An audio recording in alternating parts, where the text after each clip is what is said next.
Lestari.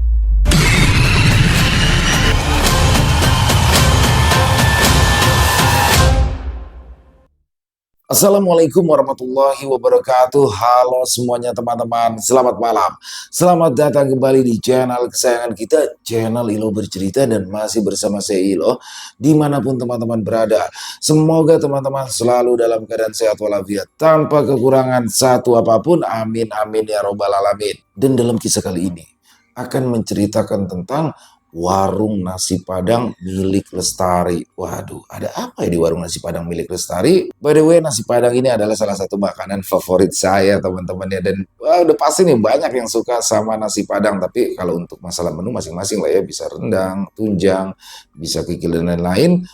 Tapi ada nggak yang kayak saya nih, kalau habis makan nasi Padang tuh nggak lama lapar lagi. Aneh ya kalau nasi Padang ya, walau makannya udah banyak, lauknya banyak, tapi nggak bertahan lama tuh lapar lagi. Waduh, ada nggak yang sama kayak saya ya? Tapi untuk kisah kali ini bukan itu yang akan dibahas teman-teman, tapi bagaimana tentang si pemilik warung nasi Padang itu sendiri, yaitu Lestari. Waduh, ini pasti seru pakai banget nih kisahnya ya. Oke, tapi sebelum kita masuk ke dalam kisahnya, buat teman-teman yang mungkin belum subscribe channel Ilo Bercerita, yuk bisa diklik dulu tombol subscribe-nya. Jangan lupa lonceng notifikasi yang juga dinyalakan, agar teman-teman selalu mendapatkan notifikasi dari konten-konten yang akan kami upload selanjutnya. Dan untuk channel Ilo Bercerita, kami upload setiap hari ya teman-teman ya, setiap malam jam 9 malam waktu Indonesia bagian Barat. Oke, nggak pakai berlama-lama lagi, pasti udah nggak sabaran kan untuk masuk ke dalam kisahnya. Kita langsung saja masuk ke dalam kisahnya, kita berangkat menuju Banyuwangi.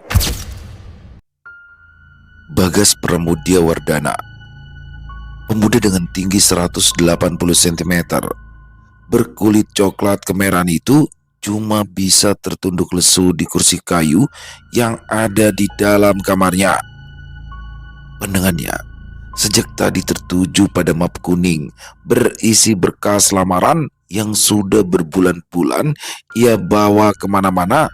Tangannya mendadak gemetar, menahan lelah juga rasa malu. Dari arah luar terdengar suara berat itu lagi menggema, seperti bariton yang sanggup menggetarkan nyali. Suara khas itu adalah milik Sutanto Wardana, bapaknya Bagas. Kamu gagal lagi, Gas. Di dalam kamar, Bagas hanya bisa meneguk ludahnya getir. Iya, Pak. Formasinya penuh. Katanya menunggu tahun depan dicoba lagi. Dalam sekejap, Sutanto, pria berbadan tegap dengan garis wajah tegas penuh wibawa, sudah berdiri di ambang pintu kamar yang dibiarkan terbuka. Seperti biasa, sorot matanya tajam. Beliau adalah pria tangguh yang tidak mengenal apa itu namanya menyerah. Dan itulah yang membuat Bagas makin menunduk kecewa karena belum bisa menjadi seperti yang diharapkan.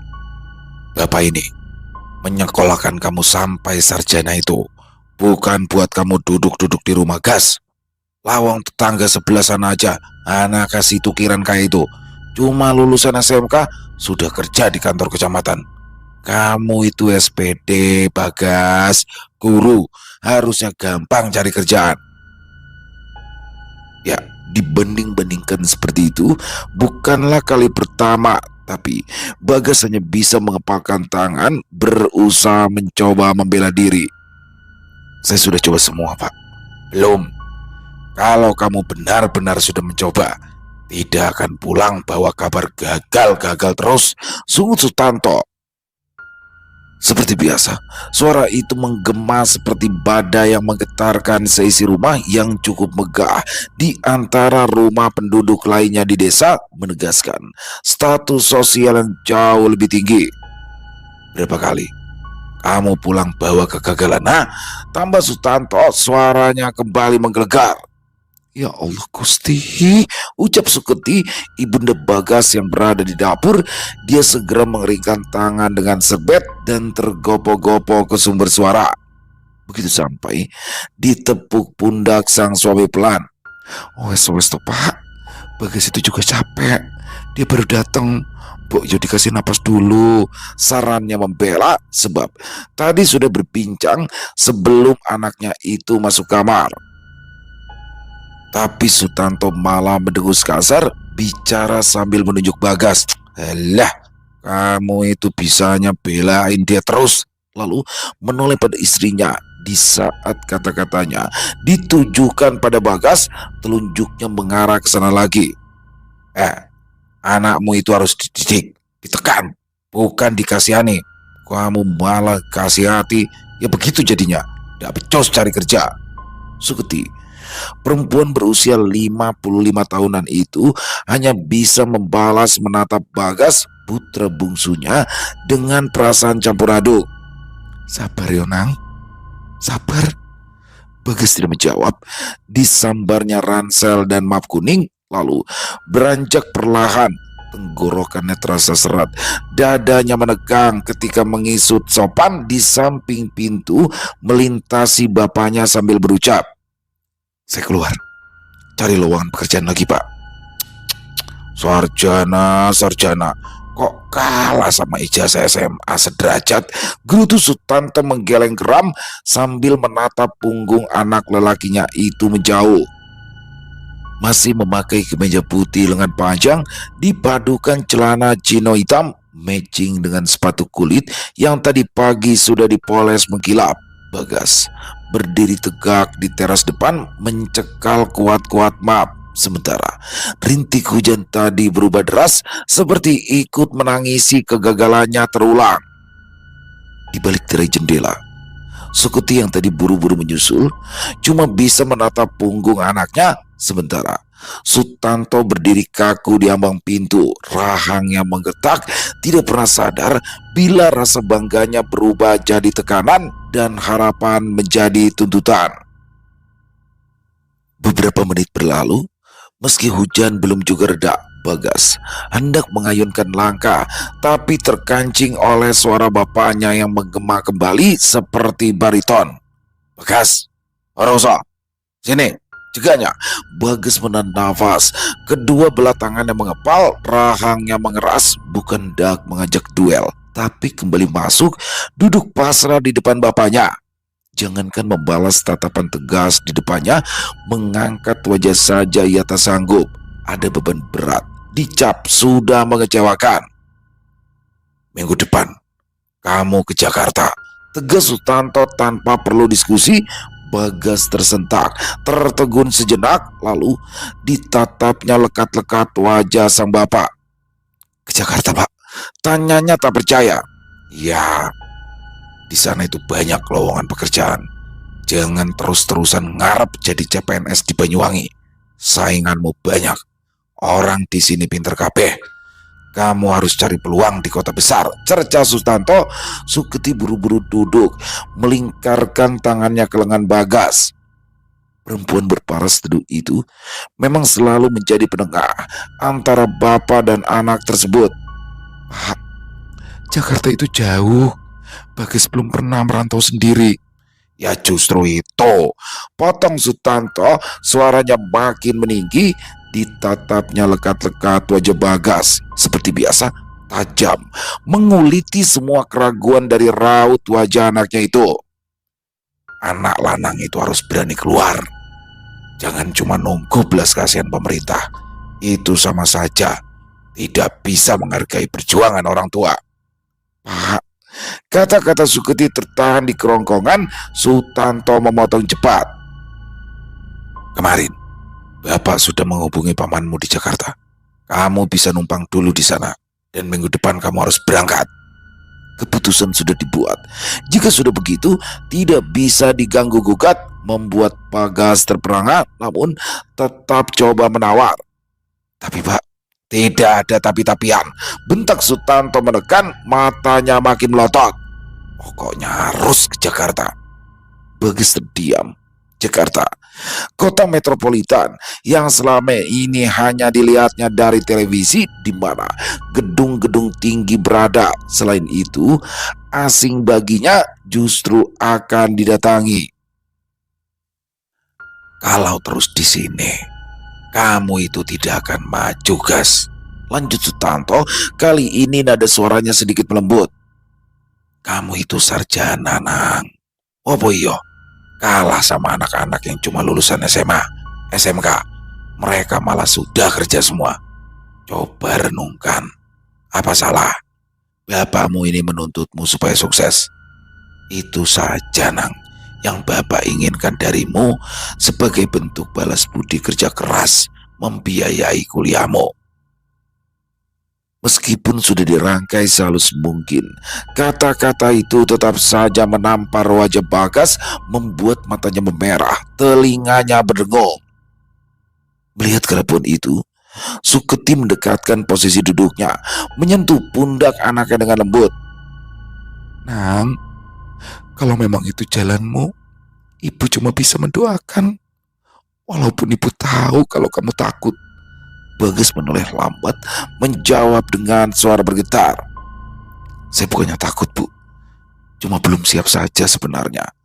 Mendengar itu, Sutanto kembali tersulut emosi. Matanya melotot saat menghantamkan telapak tangan ke atas meja kayu jati. Brak! Hanya satu kali, tapi membuat ruang tamu itu membeku. Siap atau tidak, hidup itu harus dijalani. Bagas, anakku lanang, kesempatan tidak datang dua kali. Kamu harus ikut omongan orang tua. Tekan Sutanto. Baik, Pak, baik. Minggu depan saya akan ke Jakarta. Sutanto langsung mengusap dada sambil berucap, Alhamdulillah, akhirnya kamu berani juga, Nang. Hari berjalan begitu cepat. Bagas Pramudiawardana sudah memanggul ransel hitamnya yang terasa berat dari isi di dalamnya. Dia berdiri di antara banyaknya lalu lalang orang di terminal Karangente, menatap papan informasi jam keberangkatan. Di sebelah kirinya, sang ibu, Suketi. Semenjak tadi matanya memerah menahan tangis, sementara di sisi kanan, Sutanto berdiri tegak. Wajahnya tetap keras, tapi matanya tak bisa menipu bila ia bangga mengantarkan kepergian anaknya ke Jakarta, sekaligus ada rasa khawatir tersirat. Nang, jangan lupa makan ya. Jangan sampai nanti asam lambungmu kumat, tutur Suketi, suaranya yang lirih tenggelam oleh hiruk pikuk terminal. Bagas mengangguk. Iya, Bu. Sutanto menepuk bahu Bagas sekali. Ingat, Gas, kota besar itu keras. Jangan kalah sebelum memulai. Bapak sudah bicara banyak kan? Iya, Pak. Saya ingat semuanya. Jawab Bagas. Ada rasa berat mengimpit dada, akan pergi membawa harapan dan tuntutan dari rumah. Ya, dalam beberapa hari menunggu keberangkatan, Sutanto memang banyak bercerita tentang bagaimana kerasnya perjuangan hidup di kota besar. Ketika sudah berada di samping bus, Suketi menggenggam tangan Bagas, ditatapnya lekat-lekat wajah maskulin putranya itu. Nang, jangan lupa kabar ibu.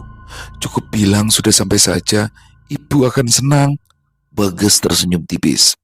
Insya Allah, Bu. Sutanto menambahi. Gas, ingat, laki-laki itu diukur dari seberapa keras dia bangkit. Jangan mengecewakan dirimu sendiri. Eling kata-kata bapakmu ini. Begitu selesai, ditepuknya pundak Bagas 3 kali dengan ritme yang semakin meninggi. Bagas mengangguk, menarik nafas panjang, menguatkan hati melihat bus siap berangkat. Satu persatu penumpang sudah mulai naik. Saya berangkat dulu, Bu, ucap Bagas sambil memeraih punggung tangan ibunya dan mencium dalam-dalam. Begitu mendongak, Suketi memeluk erat-erat, air matanya akhirnya menitik. Jangan lupa langsung kabari ibu ya, Nang, bisiknya. Bagas hanya mengangguk, lalu berpindah memegang punggung tangan bapaknya dalam diam, kemudian melangkah cepat. Sutanto menatap dengan sorot mata keras, tapi penuh doa. Begitu pula Suketi, air matanya berlinang tanpa bisa membendung. Dari balik kaca jendela bus Damri, Bagas menatap lekat-lekat bapak dan ibunya yang rela jauh-jauh mengantarnya. Akhirnya bus melaju, membawanya menjauh pergi, meninggalkan kenyamanan. Sepanjang jalan, Bagas tersiksa oleh rasa takut dan cemas. Siapkah dia berjuang di kota yang asing nanti? Setelah menempuh perjalanan panjang dan melelahkan, bus akhirnya tiba di Jakarta. Gedung tinggi menjulang, jalanan padat menyambut, jantung Bagas berdegup kencang. Semua terasa asing. Dia tidak kenal siapapun selain pamannya. Begitu turun di terminal Pulau Gebang, Bagas menyeret ranselnya. Matanya meneliti, mencoba mencari pria parubaya berbadan tegap dengan potongan rambut cepak. Kata bapaknya, beliau akan menjemput. "Bagas, ini kamu kan?" tanya pria itu akhirnya. Namanya Hartanto. Dia datang memakai seragam institusinya, berusaha mengenali sang keponakan yang sudah sangat lama tak berjumpa. Bagas menatap canggung. "Ya paman, ini aku Bagas." Hartanto tersenyum bangga sambil menepuk-nepuk pundak Bagas. "Selamat datang di Jakarta." "Ya, terima kasih paman," ucap Bagas sopan, berusaha menyembunyikan kegugupannya. Kemudian mengikuti langkah pamannya ke arah mobil terparkir. "Bapakmu sudah kasih tahu kalau kamu mau tinggal sementara bersamaku.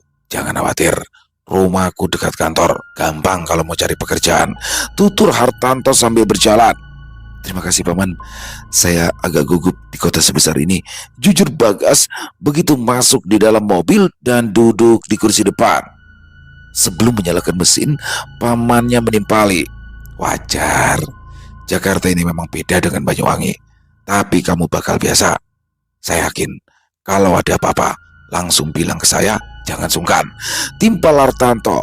Suaranya tegas tapi menenangkan, berbanding terbalik dengan suara saudara laki-lakinya Sutanto yang keras dan membuat mental anak jatuh.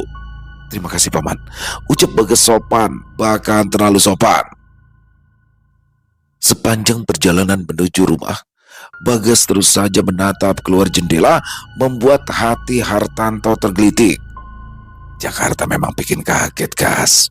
Tapi percaya, kalau kamu bisa bertahan di sini, hidupmu akan berubah. Banyak orang desa ke kota, lalu jadi orang kaya raya. Jelasnya lagi, Bagas menoleh, memandang pamannya yang dia tahu berusaha memberi rasa nyaman, tapi sekaligus menegur tanpa membuatnya tertekan. Mobil terus melaju ke rumah Hartanto yang sebenarnya tidak terlalu besar. Begitu mobil SUV dengan plat merah mencolok itu memasuki garasi rumah dinas, seorang perempuan dengan wajah dingin muncul di ambang pintu. Dialah Vina, perempuan berwajah judes dan suka bertutur kata pedas. Itu istri Hartanto menatap Bagas yang baru muncul. "Salaman dulu sama bibimu itu," saran Hartanto. Faham keraguan keponakannya, tapi belum sempat ia melakukannya, Vina tergopoh-gopoh mendekat, matanya menguliti tak suka, lalu bicara dengan suara menyindir. "Oh, ini ya ponakanmu, Pak." Hartanto mengangguk cuek. "Ya mah, kenalin, namanya Bagas Pramudia Wardana." Vina hanya memonyongkan bibir. "Jadi kamu mau numpang di sini?" tanyanya untuk Bagas yang langsung membenarkan dengan sebuah anggukan. Wajah Vina semakin masam dibuatnya. Semoga gaji paman kamu cukup ya, buat nampung semua saudara yang numpang. Saya cuma gak bisa bayangin aja ke depannya. Pasti bakalan repot kalau banyak yang datang, ya kan?" Bagas tersentak. Perasaan gugupnya semakin menjadi-jadi. Ditatapnya sang paman yang hanya tersenyum tipis sambil memberi isyarat untuk masuk ke rumah, mengikutinya, meninggalkan Vina dengan kekesalan. "Santai saja, dia itu memang seperti itu. Ayo, saya antar ke kamar," tutur Hartanto sambil memeluk pundak sang keponakan. Masuk menambahi, "Abaikan saja kata-kata si Vina ya. Anggap ini rumahmu sendiri." Di depan pintu kamar, Bagas mengangguk. "Iya paman," tapi bisa merasakan ketegangan dari ucapan istri pamannya tadi. Rupanya tidak ada sambutan hangat seperti yang dibayangkan. "Nah, ini kamar buat kamu. Tidak besar, tapi semoga nyaman ya guys. Tutur Hartanto begitu pintu terbuka dan mengantarkan masuk, sesaat kemudian keluar begitu saja tanpa banyak berkata-kata. Setelah meletakkan ransel di sudut kamar, di tepi ranjang, Bagas duduk mengirim pesan sesuai permintaan ibunya lalu termenung. Kalau sekedar menumpang saja sudah bikin susah, apalagi kalau harus benar-benar hidup di sini. Malam itu, Bagas tak bisa tidur nyenyak. Sindiran Vina membuatnya sadar di sini ia tidak bisa bergantung pada siapapun besok. Harus mencari pekerjaan sendiri. Begitu pagi datang, dengan ransel di punggung berisikan surat lamaran, Bagas meninggalkan rumah pamannya dengan hati berdebar berharap mendapatkan pekerjaan secepatnya. Kantor demi kantor didatangi. Setiap kali masuk menyerahkan lamaran, memperkenalkan diri dengan sopan, menjawab pertanyaan HRD, ucapan terima kasih, dan nanti akan dihubungi kembali. Lalu posisi sudah terisi.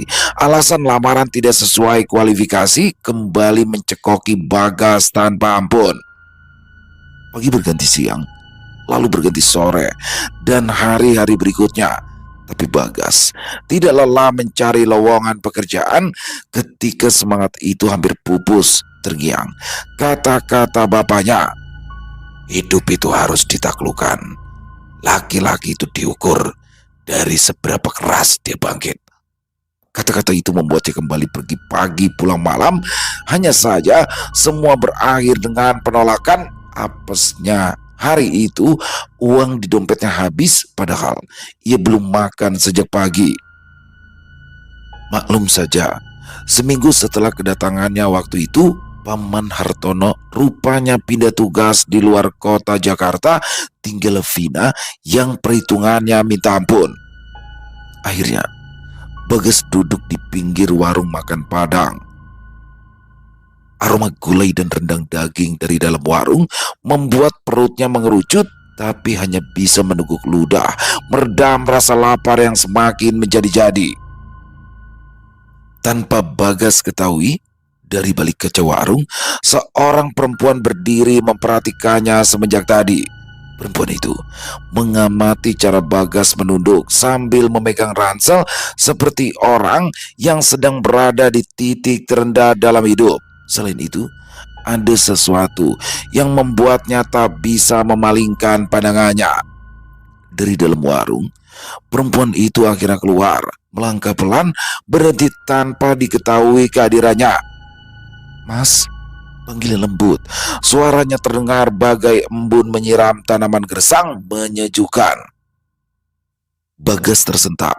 Buru-buru ia berdiri karena selalu merasa tidak enak ketika lawan jenis memanggil.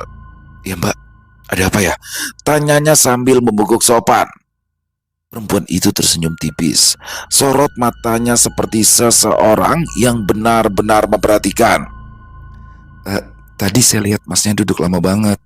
Udah makan?" tanyanya hati-hati. Bagas menelan ludah. Kedua tangannya refleks meremas perut, dan untuk kali pertama ia berani menatap lawan jenis sambil menjawab jujur. Belum mbak." "Ayo makan di warung saya yuk," tawar perempuan itu mengunci tatapan. Mata Bagas langsung berbinar, tapi masih tidak yakin. "Apa mbak? Serius?" tanyanya untuk memastikan. Perempuan itu mengangguk. "Serius, ayo," ajaknya sambil mendahului melangkah. Bagas tidak langsung mengekor. Ditatapnya, setiap lekuk tubuh itu terayun, dan tanpa disangka perempuan itu menoleh. "Ayo," ajaknya seolah menghipnotis. Bagas menjawabnya gagu. Iya mbak." Lalu menyusul di belakang. Ia merasa bersyukur. Rupanya di tengah hiruk pikuk kota yang orang-orangnya tak peduli, masih ada seseorang yang berbaik hati padanya. Rasanya mustahil, tapi nyata saat ia dipersilakan duduk di bangku makan. "Saya ambilkan makan dulu ya," kata perempuan itu usai menarikan bangku tadi. Bagas hanya mengangguk patuh. Tidak selang berapa lama, perempuan itu mengulurkan sepiring nasi padang lengkap dengan lauknya. Aroma rendang langsung menyergap hidung, membuat perutnya semakin berdenyut keras. "Silakan dimakan ya, kamu kelihatan capek banget," kata perempuan itu. Bagas mengangguk. Tangannya gemetar ketika menarik piring. Ditatapnya isi piring berganti dengan wajah perempuan yang duduk di depannya. "Ini serius, Mbak. Saya nggak punya uang untuk bayar makanan ini nanti," ucapnya polos. Tapi perempuan itu malah tersenyum. "Tidak usah dibayar, Mas. Anggap aja ini rezeki dari Allah," ujarnya. "Terima kasih, Mbak. Terima kasih banyak," ucap Bagas. Suaranya mendadak serak, menahan haru saat perempuan di depannya memperhatikannya makan. Begitu selesai, es teh yang tadi dibawa segera disodorkan. "Diminum dulu supaya tenaganya langsung pulih," kata perempuan itu perhatian. Iya, Mbak." Tanpa pikir panjang, Bagas menandaskan minuman itu. Jakun yang menonjol naik turun tanpa sadar sedang diperhatikan lawan jenis. Begitu menaruh gelas, tubuh lemahnya tadi kembali bertenaga. "Alhamdulillah," ucapnya dengan polosnya mensyukuri nikmat. Membuat perempuan itu tersenyum simpul lalu bertanya, "Mas, kalau boleh tahu asli mana?" Bagas mengusap tengkuk sendiri yang terasa lengket oleh keringat. Pertanyaan sederhana itu membuatnya kikuk. "Ah, saya dari Banyuwangi, Mbak. Baru hampir sebulan ada di Jakarta." "Oh, jauh banget ya." Perempuan itu mencondongkan tubuhnya sedikit.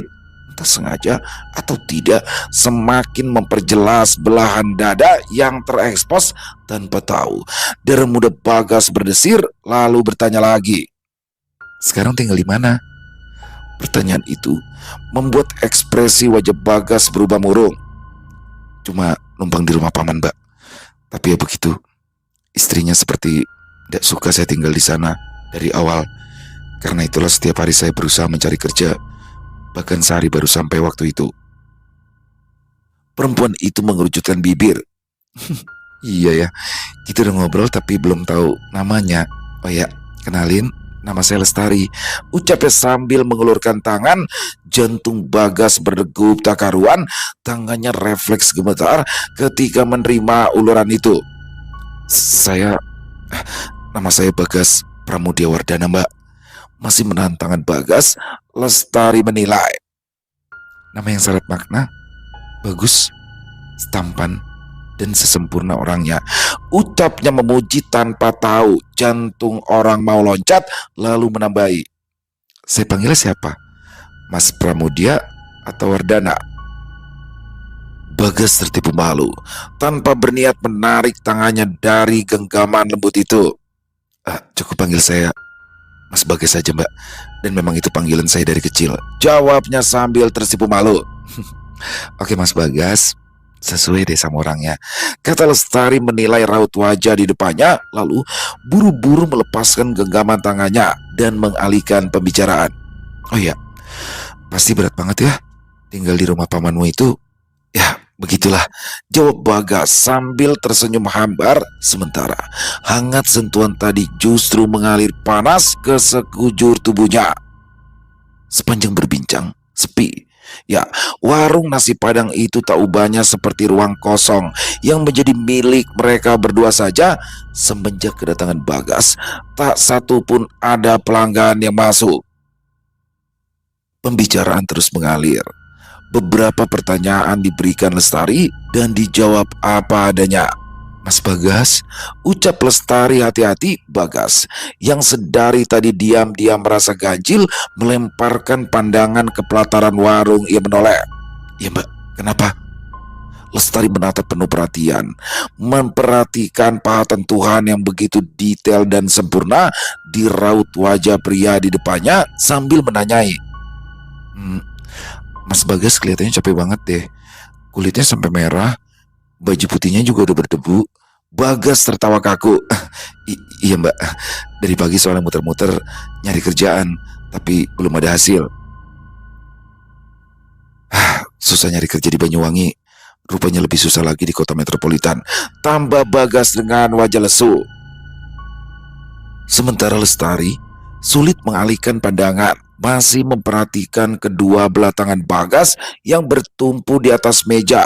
Dari bajunya yang kusut, wajah letih tapi tetap tampan, ada iba sekaligus kekaguman yang sulit dijelaskannya semenjak tadi, lalu bangkit dari tempatnya duduk.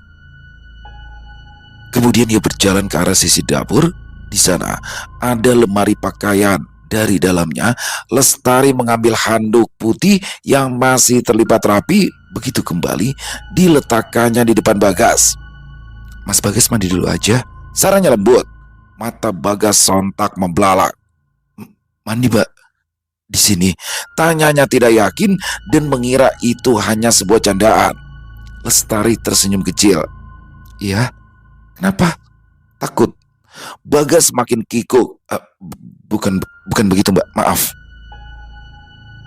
Mas Bagas itu kelihatan pemuda baik. Saya percaya kok. Pasti Mas Bagas nggak nyaman kalau tubuhnya lengket kayak gini kan?"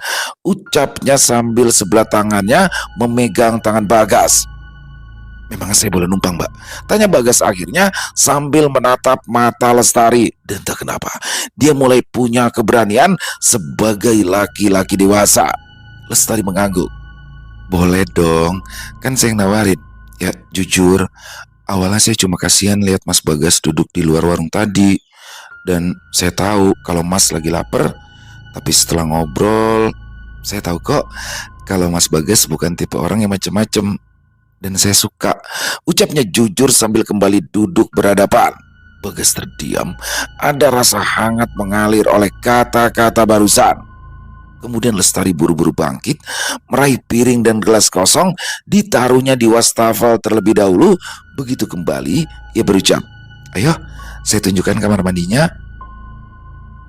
Bagas mengambil handuk.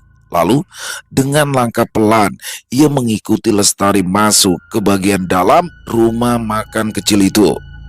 Mereka berdua menelusuri lorong sempit yang hanya diterangi lampu 5 watt, membuat jantung Bagas berdetak lebih keras dari yang tadi. Setibanya di depan pintu kayu, Lestari menekan handle, memperlihatkan bagian kamar mandi itu. "Itu ya, Mas.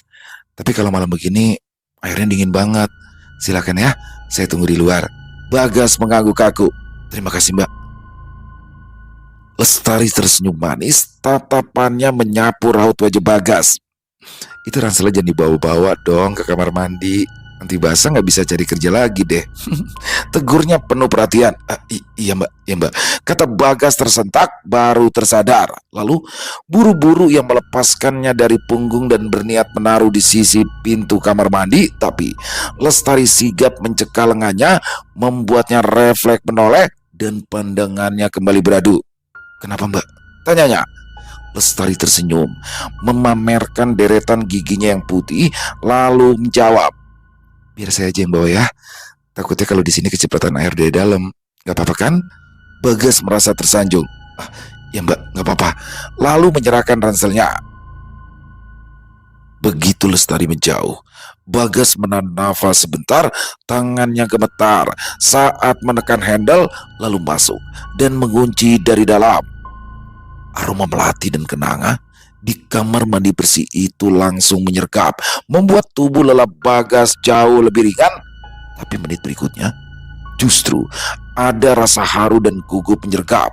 Tidak mau terbawa suasana cengeng, segera dilepaskannya kancing kemeja yang memang sudah basah oleh keringat. Dalam sekejap, kulit sawo matang Bagas berkilau lembut oleh sorot lampu kamar mandi yang kuning temaram. Butir-butir debu dan peluh luruh bersama air dari gayung yang menyentuh baunya, menelusuri punggungnya yang bidang membentuk garis-garis jernih, seolah memahat ulang sosoknya yang lelah. Bagas berdiri, menikmati sejuk dinginnya air dan aroma harum bunga yang semakin pekat. Untuk kali pertama tiba di Jakarta, dia merasa bisa bernafas lega sekaligus merasakan menjadi pria yang diperhatikan. Setelah selesai, Bagas keluar dari kamar mandi, rambutnya masih basah, handuk putih melingkar di pinggang. Kedua tangannya mencekal pakaian yang tadi digantung di sisi pintu. berniat memakainya di luar. Tapi baru saja menutup pintu, dari arah belakang terdengar suara langkah. Mas Bagas, suara Lestari terdengar dekat, membuat Bagas tersentak, berbalik spontan saking gugupnya. Handuk yang melilit di pinggangnya merosot, jatuh begitu saja di atas lantai. Astaga, maaf, pekik Bagas panik, tapi terlalu gugup justru makin kacau. Bukan hanya handuk yang melorot, pakaian di tangannya menyusul. Lestari spontan menutup mata dengan kedua tangannya. Mas, tolong tutup dulu, saya nggak lihat. Dan saya nggak mau lihat, serunya. Malu sekaligus panik. Bagas makin panik, setengah membungkuk, berusaha meraih handuk sambil tetap menjaga martabatnya dengan menutup memakai sebelah tangan. Ya mbak, maaf, saya nggak sengaja. Lestari langsung berbalik badan, suaranya pecah antara panik dan malu. Saya pikir Mas Bagas sudah pakai baju. Duh, kalau gitu Mas Bagas pakai baju dulu aja. Ya mbak, maaf mbak, sumpah saya nggak sengaja.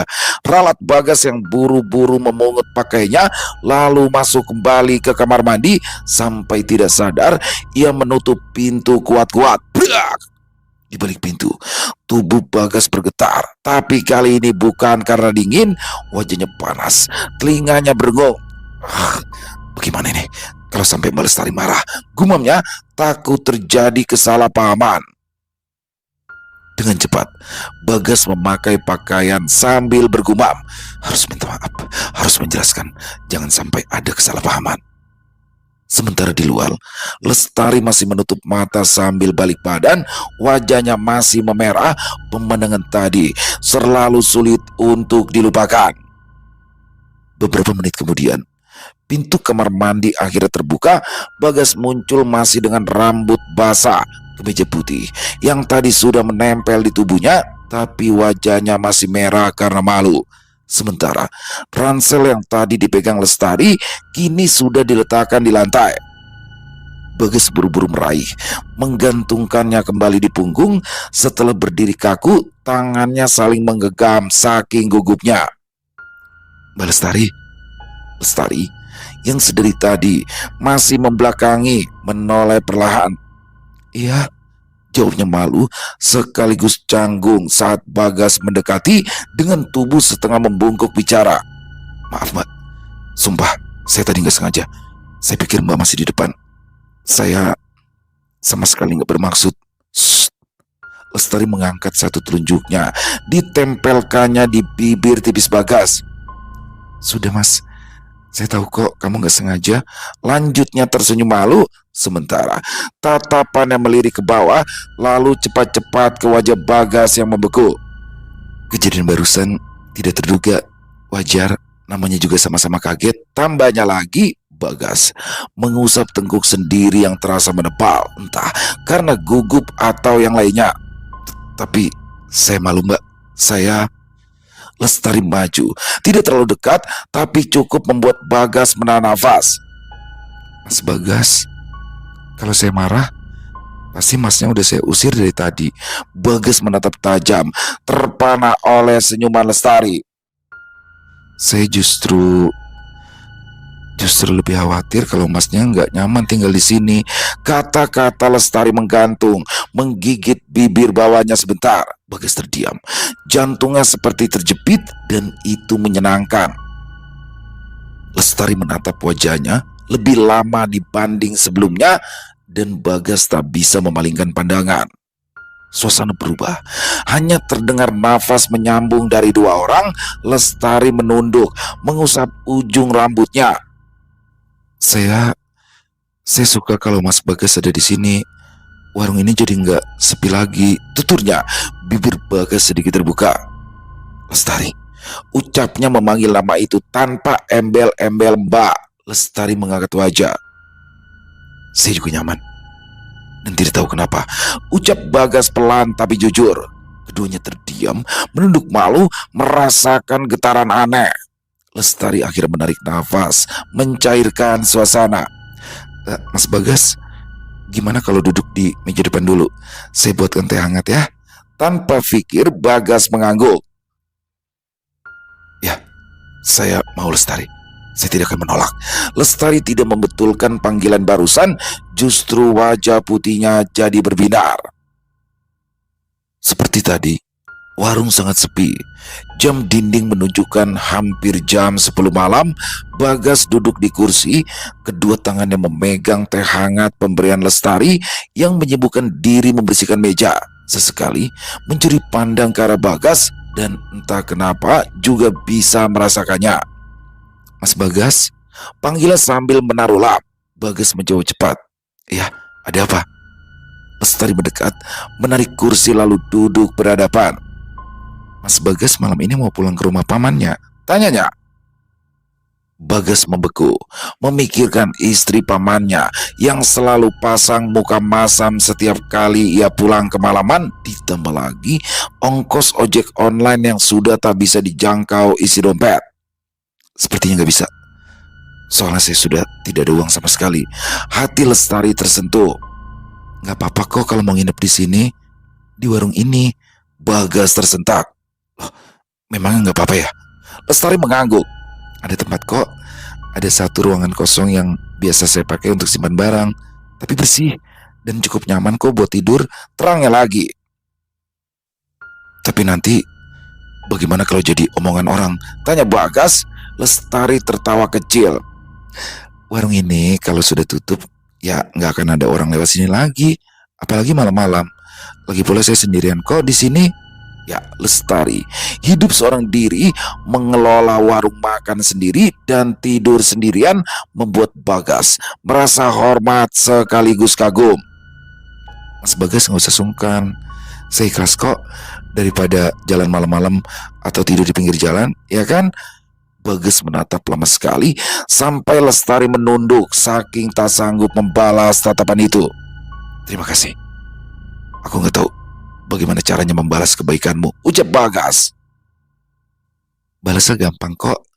Mas tidur nyenyak aja malam ini, itu sudah cukup buat membalas kebaikan saya. Bagas semakin bingung. Sementara Lestari buru-buru bangkit bicara sambil mengusap-ngusap rambut panjangnya. Ayo, saya siapkan tempat tidurnya.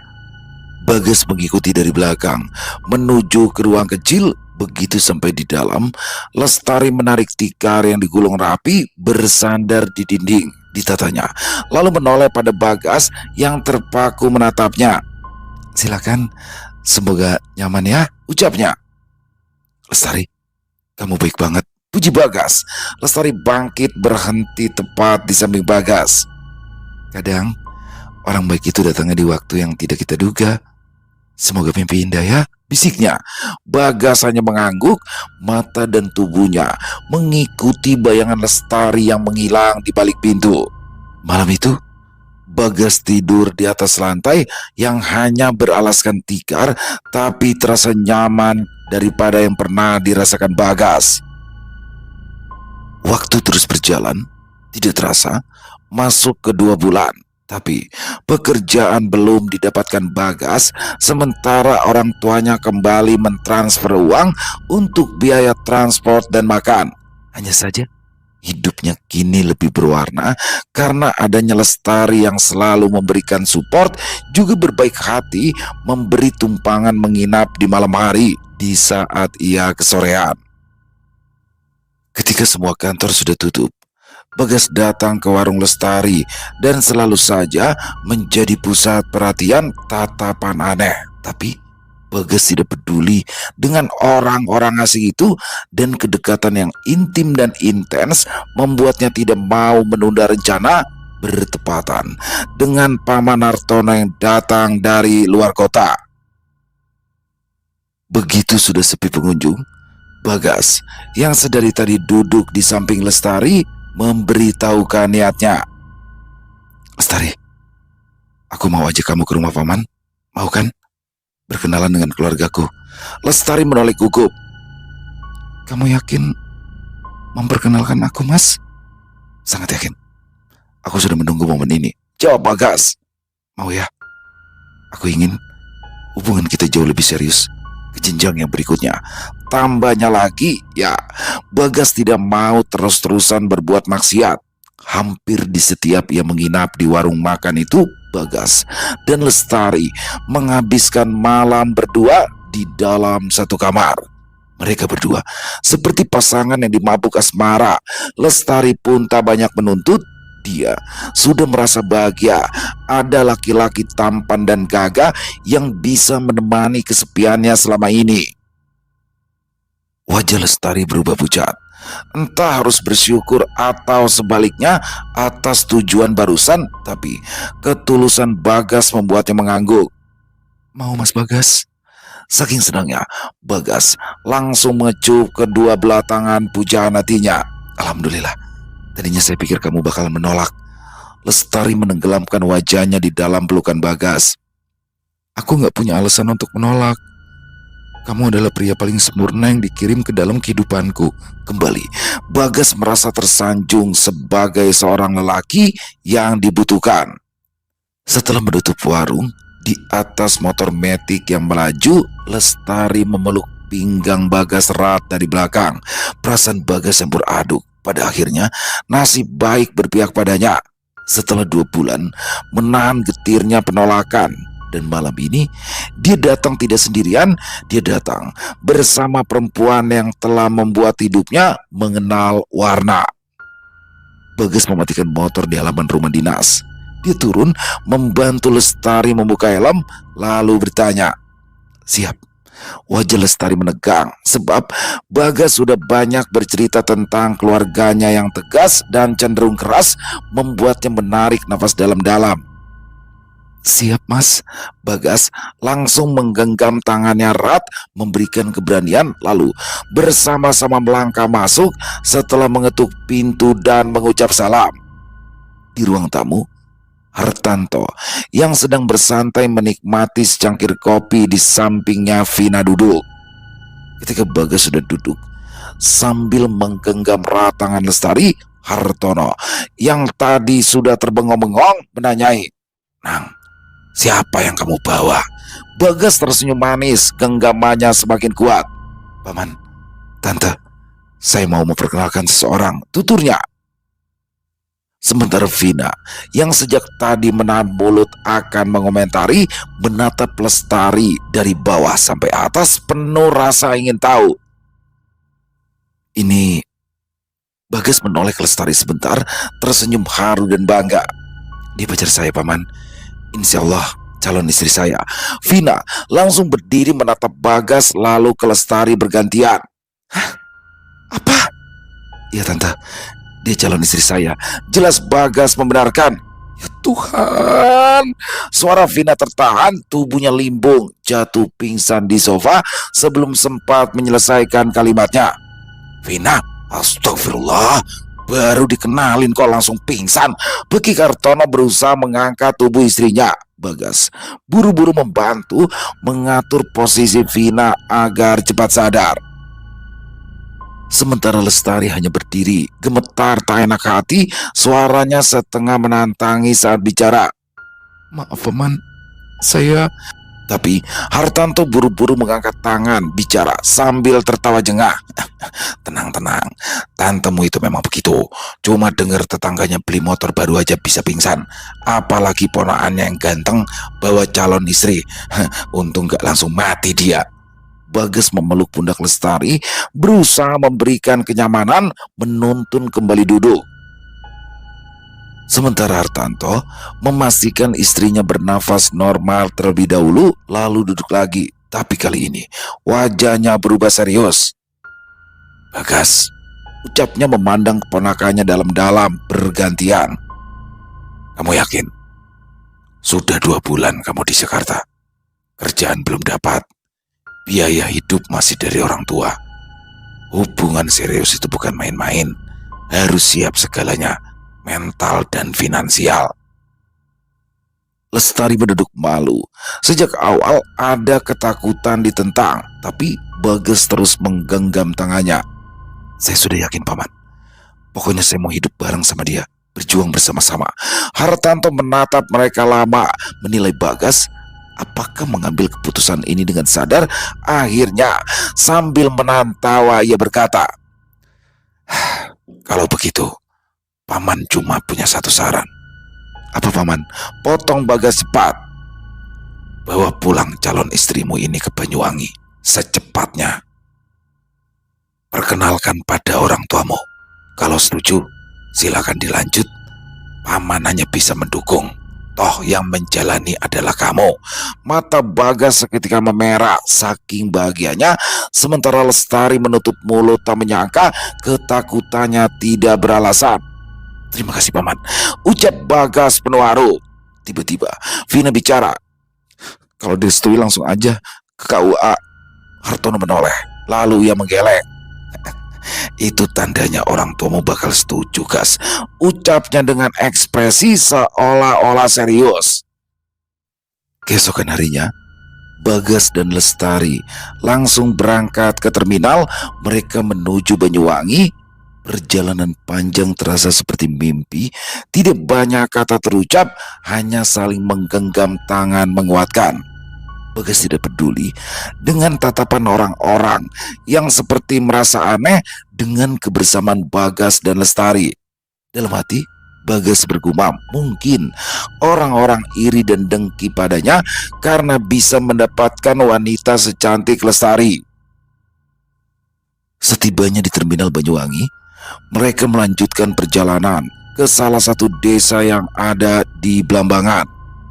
Begitu motor ojek berhenti di pelataran, Sutanto yang tadi berdiri tegak di serambi rumah langsung berbalik badan. Dia masuk dan duduk tegak menunggu di sofa. Tidak ada yang menyangka kalau Bagas begitu gentle menggandeng tangan Lestari, mengucap salam kemudian masuk duduk di sofa penuh rasa hormat. Ia bicara, Bapak, Ibu, ini Lestari, dan saya pulang untuk meminta restu panjenengan berdua. Saya ingin... Cukup! Bentak Sutanto membuat Lestari terlonjak sementara Bagas terdiam. Sutanto menatap tajam pada dua orang di depannya bergantian, marah sekaligus kecewa dirasakannya. Dari mulutnya kembali keluar kata-kata yang tajam seperti sembilu. Bagas, kamu sudah sekolah tinggi dan pulang bukan membawa kabar dapat pekerjaan, tapi membawa perempuan yang bahkan baru kamu kenal 2 bulan. Dan selain itu, apa matamu sudah buta? Ha? Pak, saya serius dan benar-benar cinta sama Lestari, jawab Bagas membela diri. Sutanto memijit pelipis dengan kedua belah tangannya, menatap penuh curiga ke arah Lestari dari ujung kaki sampai ke atas. Ya Allah Gusti, Gusti. Nang, justru itu masalahnya. Kamu terlalu yakin sampai-sampai. Bapak, potong Bagas meninggi. Dan untuk kali pertama ia berani menyuarakan isi hatinya. Tapi Sutanto lebih keras. Diam, bentaknya. Dari raut wajahmu, kamu sudah bukan Bagas yang dulu lagi. Bukan anak bapak yang aku didik bertahun-tahun. Waktumu di Jakarta pendek, tapi keterikatanmu sama perempuan ini terlalu dalam, terlalu cepat dan aneh. Lestari menunduk, wajahnya memucat, sementara Bagas terus menggenggam tangannya. Bapak salah sangka, Pak. Lestari ini perempuan baik-baik, tapi Sutanto tidak menggubris, pandangannya menguliti Lestari. Saya tahu hubunganmu tidak sehat. Kamu sudah menjebak anak saya, desisnya. Lestari berusaha membela diri. Saya tidak pernah berniat buruk. Lah, sudah. Bapak bersumpah, Nang. Bapak akan menyadarkan kamu, mau tidak mau. Bagas yang merasa tidak paham membalas tatapan itu dengan mata membulat. Apa yang akan Bapak lakukan? Sutanto berlalu masuk ke dalam kamar, mengganti pakaian lebih rapi. Begitu kembali, dengan kasar ia menyabar kunci kontak motor yang ada di meja. Suketi yang sedari tadi hanya bisa terdiam tak tahu harus berkata apa, langsung berdiri dan mengejar suaminya. Pak, mau kemana? Sutanto urung menggeber motor. Ditunggunya Suketi mendekat. Sutanto mendekatkan bibirnya ke telinga sang istri, memberitahukan bahwa dia akan pergi ke rumah Mbak Loro Ken Kerincing. "Iya Pak, hati-hati," bisik Sukuti sepakat. Motor Sutanto akhirnya berhenti di pelataran rumah bergaya joglo tempat tinggal Mbah Loro Ken Kerincing, dukun sepuh yang terkenal sakti di kampungnya. Tidak selang berapa lama, perempuan tua bermata tajam yang bisa melihat isi dada manusia, bertubuh kurus, berambut putih sempurna. Di kedua belah kakinya melingkar gelang kerincing sesuai namanya. Setiap langkahnya menimbulkan bunyi cering-cering. Itu muncul di tatap lekat-lekat tamunya itu. "Sutanto, tumben kamu datang bawa hati yang berat," ucapnya. Ya, bila biasanya Sutanto datang hanya sowan biasa, sekedar menjenguk bini sepuh, tapi tidak kali ini. "Nggih, Mbah, saya mau minta tolong panjenengan." Mbah Kerincing membalikan badan, berjalan masuk dengan bunyi kerincing yang ritmis. Sutanto mengikuti, dipersilakan, memberitahu niat kedatangannya meski sebenarnya sudah tahu. "Mbah, saya takut Bagas sudah kena pelet. Dia bawa perempuan dari Jakarta dan mau menikahinya, Mbah."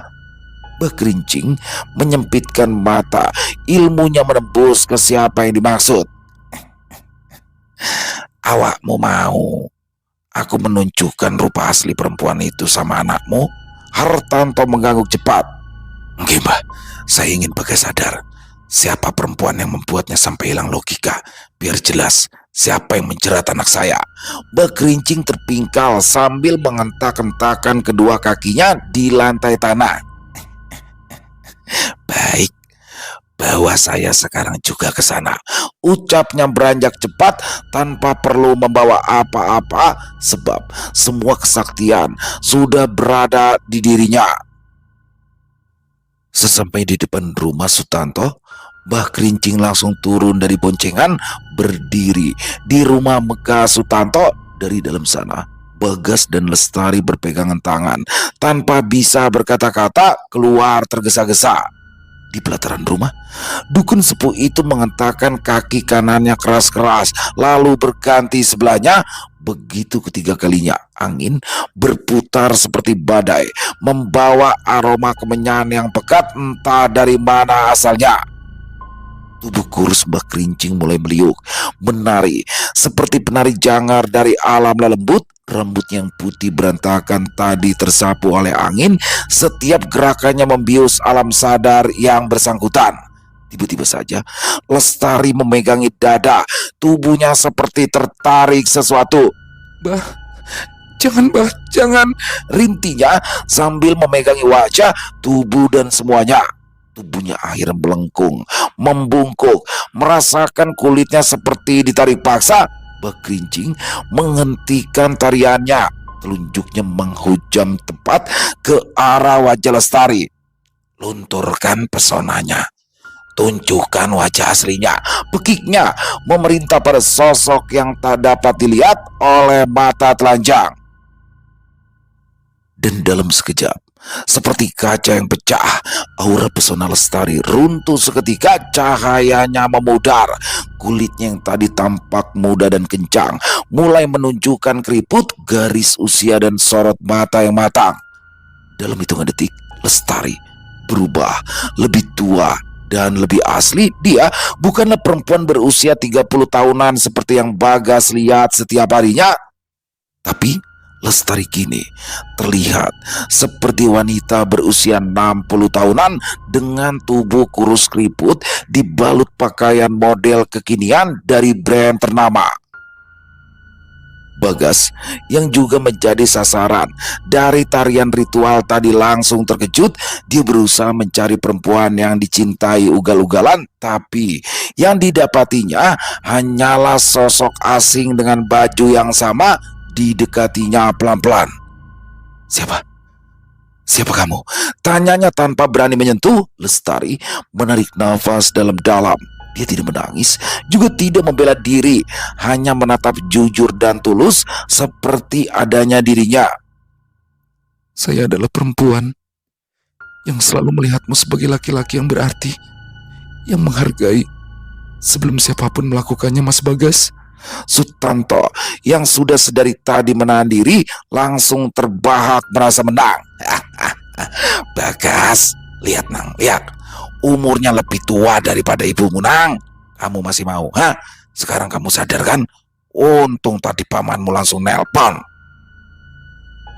Tapi Bagas tidak menoleh. Justru ia melangkah maju, lalu memeluk Lestari dengan erat dan membuat perempuan itu menggigil tak percaya saat mendengar Bagas berbisik, "Terima kasih, sudah mencintaiku tanpa syarat." Sutanto langsung terpaku. Mbak Kerincing ikut terdiam, matanya menyipit, siap menunggu ending sebab tugas Mbak Kerincing hanya menyadarkan Bagas. Lalu Bagas melepaskan pelukannya pada Lestari, didekatinya sang bapak. "Bapak boleh tidak merestui, dan saya tidak minta restumu, Pak," ucapnya tanpa mengurangi rasa hormat. Sutanto mengepalkan kedua tangannya. "Kamu sudah berani menentang Nang?" Bagas menggeleng. "Tidak, Pak, boten," ucapnya menegakkan bahu, berjalan ke arah sang ibu. Begitu berhadapan, dipegangnya tangan perempuan yang selalu membelanya dalam posisi apapun. Yang Bagas butuhkan hanya restu dari ibu, yang selama ini sudah mengajarkan bagaimana menghargai.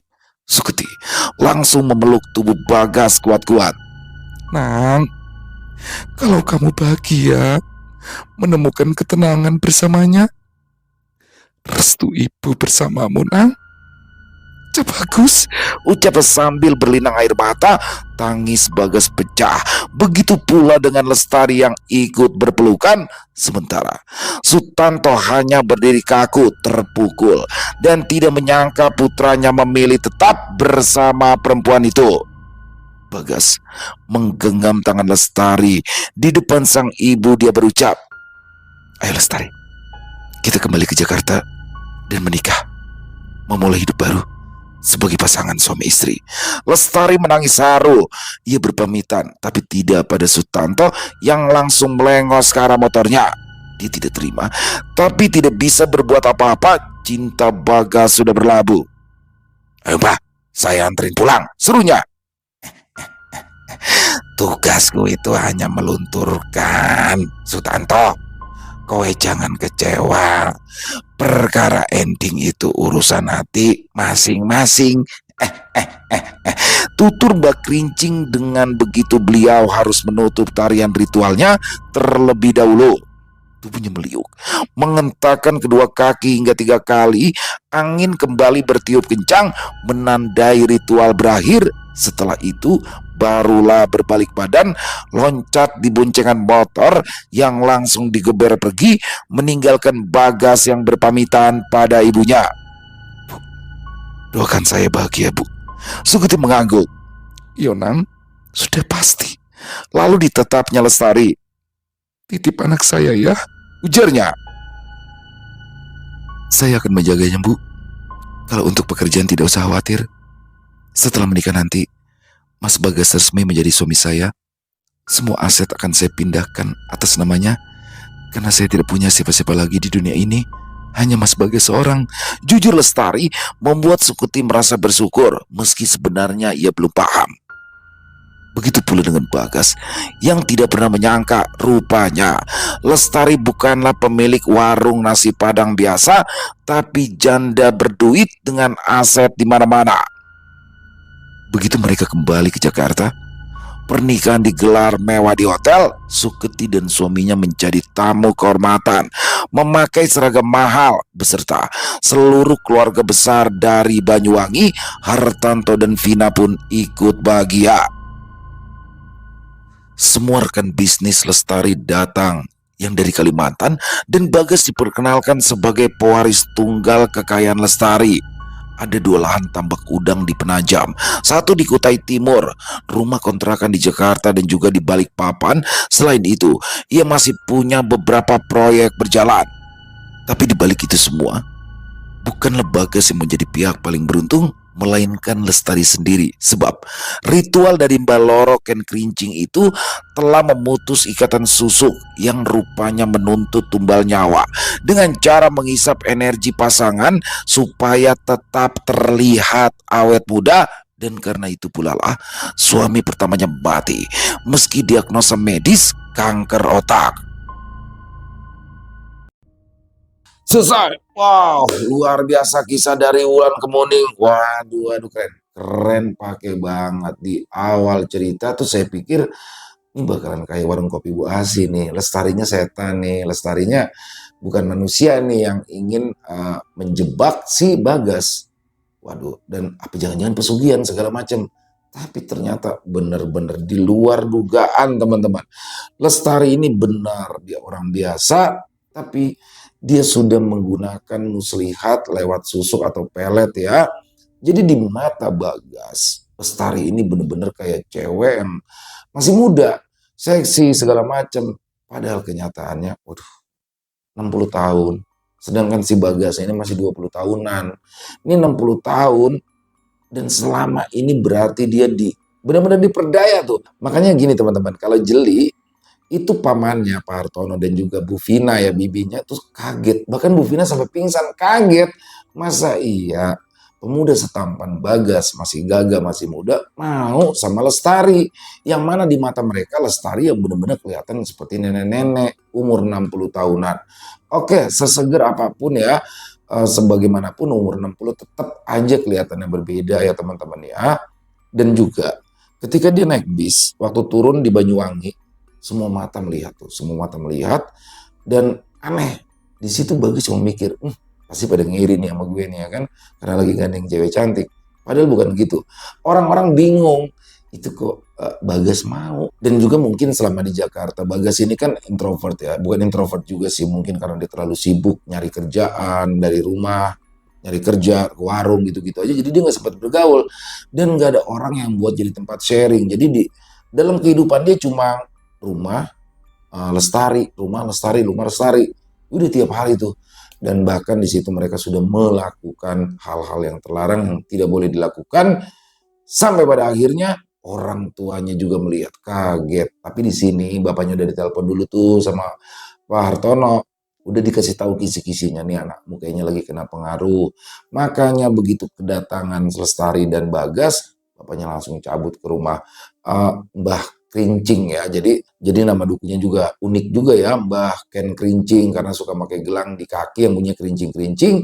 Dan di situ dia melakukan ritual yang mana akhirnya terbukalah siapa sosok Lestari sebenarnya. Tapi keren. Endingnya keren pakai banget. Bener-bener double berplot twist ya menurut saya ya. Di akhirnya itu Bagas nerima loh. Padahal dia udah gak kenalin siapa kamu. Ya Lestari bilang, aku yang selama ini mencintaimu apa adanya. Saya pikir ya Bagas bakalan jijik, bakalan pergi, bakalan marah. Tapi di sini Bagas menerima Lestari apa adanya. Bahkan ibunya pun cuma bisa, ya kalau mau jodoh mau dibilang apa, ibu hanya bisa mendoakan. Luar biasa, keren, pakai banget. Dan ini membuktikan bahwa Bagas adalah orang yang bertanggung jawab. Jadi bagaimanapun keadaan Lestari, karena dia sudah merasa melakukan sesuatu selama 2 bulan ini terhadap Lestari, akhirnya dia menerima Lestari apa adanya. Luar biasa. Dan endingnya lagi nih, paling endingnya, Lestari ternyata adalah seorang janda kaya, banyak bisnis dia di Kalimantan dan banyak sekali, waduh luar biasa. Dan akhirnya Bagas menjadi pewaris dari bisnis itu. Keren pakai banget, keren pakai banget. Terima kasih untuk Wulan Kemuning. Kisah-kisah begini nih yang saya tunggu-tunggu ya. Dan silakan buat teman-teman yang mungkin punya komentar lain tentang kisah barusan atau hanya sekedar saling menyapa, boleh bisa menuliskannya di dalam kolom komentar. Buat yang suka dengan videonya bisa diklik tombol like-nya, tombol jempolnya, tombol hype-nya juga jangan lupa dong bisa diklik juga ya. Dan silakan bisa di-share ya link videonya ini ke teman-teman yang lain agar juga ikut merasa terhibur. Di akhir kata, saya Ilo mengucapkan permohonan maaf apabila mungkin dalam pembawaan kisahnya barusan ada kata-kata saya yang salah ataupun ada kata-kata saya mungkin yang kurang berkenan. Saya mohon dibukakan pintu maaf yang seluas-luasnya. Sampai berjumpa lagi di konten-konten kami selanjutnya yang pasti tidak kalah serunya, pasti tidak kalah horornya. Masih bersama saya Ilo di channel Ilo Bercerita. Salam sehat, sukses selalu untuk kita semua. Wassalamualaikum warahmatullahi wabarakatuh.